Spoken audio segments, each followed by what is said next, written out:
सिद्धार्थ गौतम का जन्म एक राजसी परिवार में हुआ था।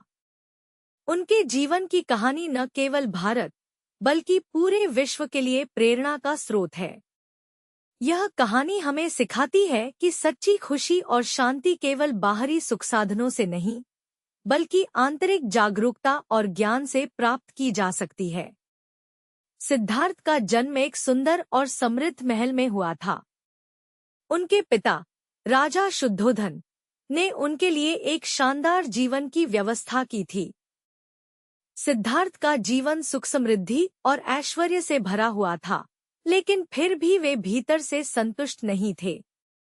एक दिन सिद्धार्थ ने महल की चारदीवारी के बाहर जाकर दुनिया को देखने का निर्णय लिया। जब वे बाहर गए तो उन्होंने देखा वृद्ध व्यक्ति, एक बूढ़ा आदमी जिसकी हड्डियां कमजोर और चेहरा मुरझा चुका था।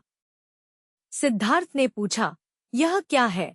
एक ज्ञानी ने बताया कि यह वृद्धावस्था है, जो जीवन का एक अनिवार्य हिस्सा है।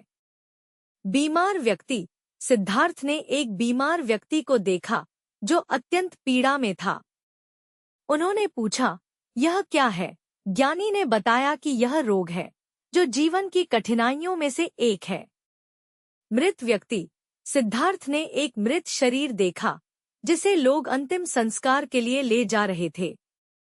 उन्होंने पूछा, यह क्या है? ज्ञानी ने बताया कि यह मृत्यु है, जो हर जीवित प्राणी के लिए अंत है। सन्यासिनी। अंत में उन्होंने एक तपस्वी को देखा जो शांत और ध्यानमग्न था। उसने अपने जीवन को सांसारिक सुखों से ऊपर उठाकर आत्मा की खोज की थी।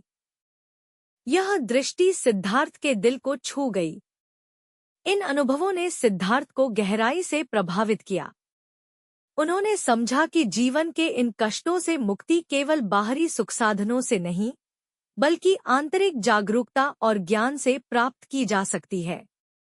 इस निर्णय के बाद सिद्धार्थ ने अपने परिवार और राजसी जीवन को त्याग कर दिया और तपस्वियों और साधुओं की तरह जीवन जीने लगे। उन्होंने कठोर तपस्या की, ध्यान लगाया और अंततः बोधगया में एक पीपल के पेड़ के नीचे बैठकर पूर्ण ज्ञान प्राप्त किया। सिद्धार्थ गौतम ने बोधि प्राप्त करने के बाद बुद्ध के नाम से प्रसिद्ध हुए। उन्होंने अपने जीवन के अनुभवों और ज्ञान को साझा किया और दर्शन की जो राह दिखाई, वह आज भी लाखों लोगों के जीवन को प्रेरित करती है।